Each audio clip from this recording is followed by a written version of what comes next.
할렐루야. 오늘 이 새벽부터는 이제 또 말라기서 말씀이 시작이 되었습니다.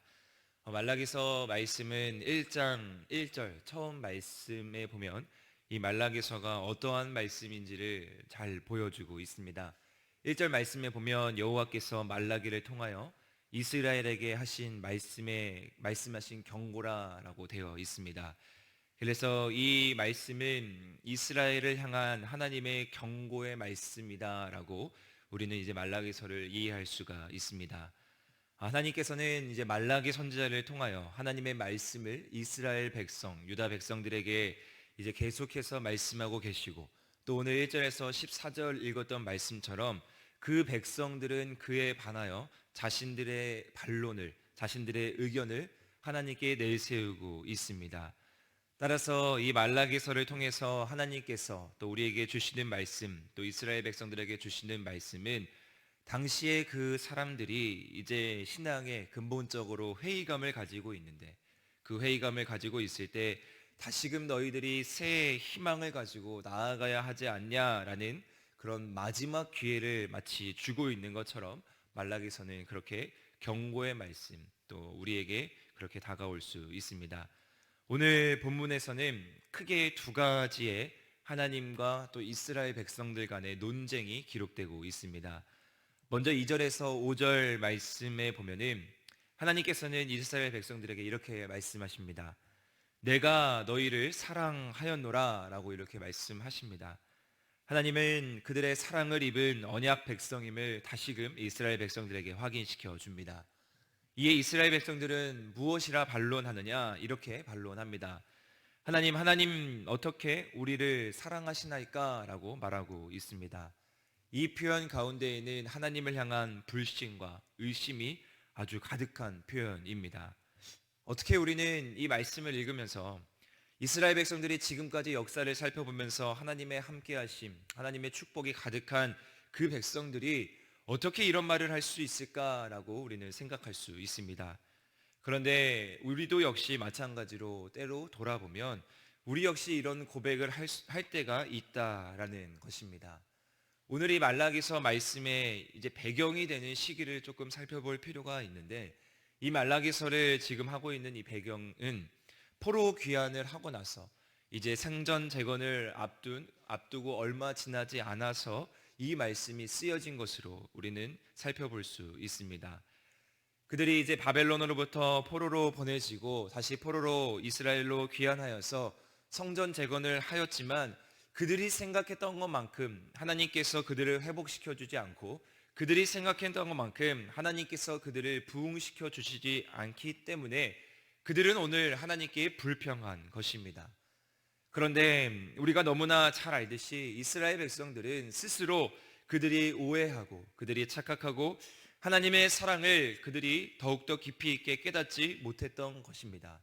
그렇기에 오늘 말씀과 같이 모든 것을 하나님의 탓으로 돌릴 뿐 그들은 하나님의 말씀을 더 이상 귀 기울이려고 하지 않고, 더 나아가 그들의 마음 가운데 순종의 마음이 사라졌다라는 것입니다. 이런 모습에 대해서 하나님께서는 이렇게 다시 한번 그들에게 답답하고 있습니다. 3절 4절 말씀에 이렇게 나와 있는데, 2절 말씀에 보면 에서는 야곱의 형이 아니냐라고 하나님께서 다시 한번 답변하시면서 그것에 대한 설명이 3절 이후에 나와 있습니다.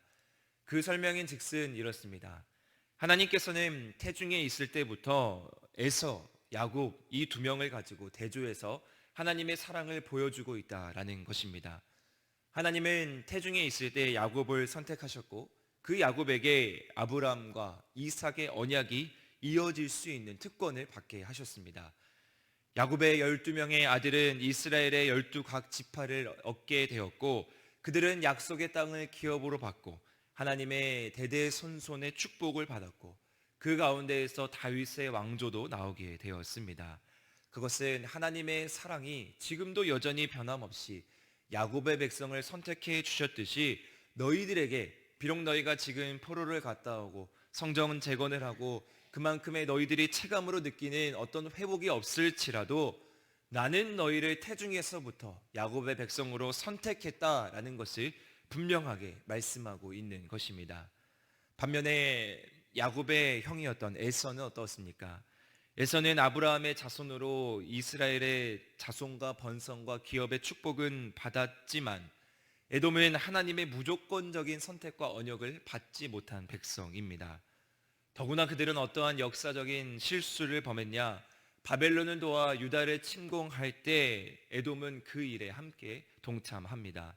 따라서 하나님께서는 이 에돔이 축복받지 못하고 너희들이 폐허가 되고 너희들이 땅을 헐어버릴 것이다 라고 하나님께서는 말씀하십니다.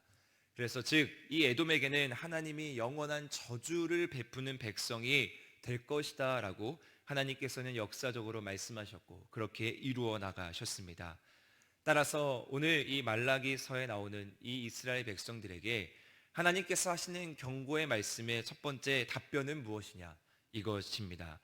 야곱과 에돔을 에서를 비교하면서 내가 너희들을 야곱의 백성과 같이 선택한 백성임을 너희들이 잊지 말아라.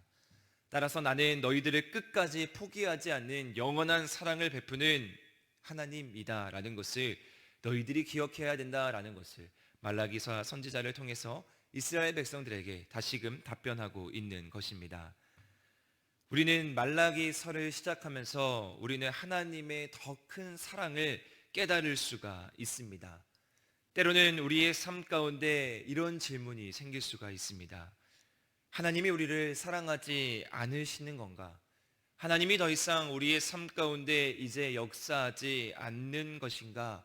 라는 그러한 질문이 때때로 생길 수가 있습니다. 왜냐하면 우리는 우리에게 더 좋은 것이 주어지고 마치 원하는 것이 이루어지며 우리가 노력하는 바가 성취되지 않으면 그것이 우리는 하나님이 우리를 더 이상 사랑하지 않는구나 라고 생각할 수 있다라는 것입니다. 그러나 분명한 것은 우리의 기반에 어떠한 하나님의 사랑이 자리하고 있느냐? 야곱을 선택해 주시고 그를 끝까지 책임져 주시겠다라고 말씀하신 그 사랑이 분명히 동일하게 우리 가운데에도 주어졌다라는 사실. 그러면 우리는 감히 하나님께 하나님 어찌하여 우리를 사랑하지 않으십니까? 라는 질문을 할 수가 없다라는 것입니다. 말라기서에 쓰인 사랑이라는 단어는 히브리어로 아하브라고 합니다. 사랑이라는 표현이 성경에서 많은 여러 가지 표현으로 쓰여지고 있는데 오늘 말라기서는 아하브라는 단어로 선택되고 있는데 이 단어는 무척 가정적인 표현입니다. 가장 사랑하는 사람에 대한 애인에 대한 태도를 표현하는 사랑이고 자녀와 아버지의 관계를 나타내는 사랑이고 또한 가장 가까운 친구 관계에 있어서 애정을 나타내는 사랑이 바로 이 단어입니다. 따라서 우리는 이 말라기서의 이 사랑, 하나님의 사랑의 가장 큰 특징이 무엇인가? 그것은 바로 하나님의 친밀하신 사랑이다라는 것입니다.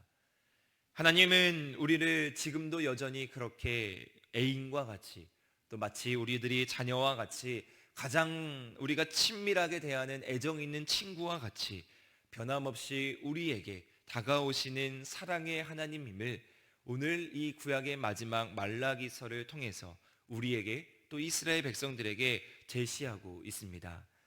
다음으로 6절에서 14절의 말씀에 보면 두 번째 논쟁이 시작이 됩니다. 하나님께서 제사장들의 죄를 언급하고 있습니다.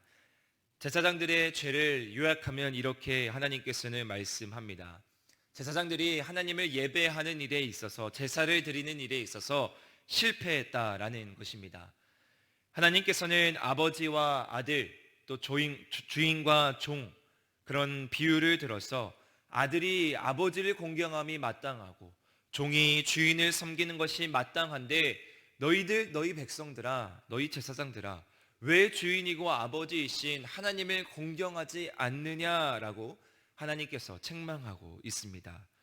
그들은 성전에 나아가서 희생 제물을 드릴 때 온전한 것으로 드리지 않고 저는 것, 또 병든 것, 또 쓸모없는 것을 바치고 있습니다. 그것이 오늘 말라기서 말씀에 나와 있습니다. 그리고 정규적인 제사를 그들이 감사함으로 그들이 드려야 하는데 그것이 번거롭다고 생각하고 있습니다. 다시 말해서 이 제사가 이제 더 이상 그들에게 어떤 하나님을 높이고 하나님을 경외하는 제사가 아닌 하나님을 형식적으로, 아니 그것보다 더 타락한 귀찮고 짜증스러운 행위로 변질되었던 것입니다. 백성들은 이러한 행위로 하나님의 이름을 멸시하고 하나님의 거룩성을 훼손하고 있습니다. 그런데 안타까운 것은 이 제사장들은 또 하나님께 반문합니다. 뭐라고 말씀하고 있냐? 하나님, 어떻게 우리가 당신의 이름을 멸시하였나이까? 라고 오히려 이러한 모습을 가지고 하나님께 반문하고 하나님께 또 그들의 영적 무지함을 보이고 있습니다. 하나님의 사랑을 깨닫지 못하고 하나님의 사랑에 무뎌진 자는 하나님께 온전히 나아갈 수도 없고 하나님을 온전히 예배할 수도 없습니다.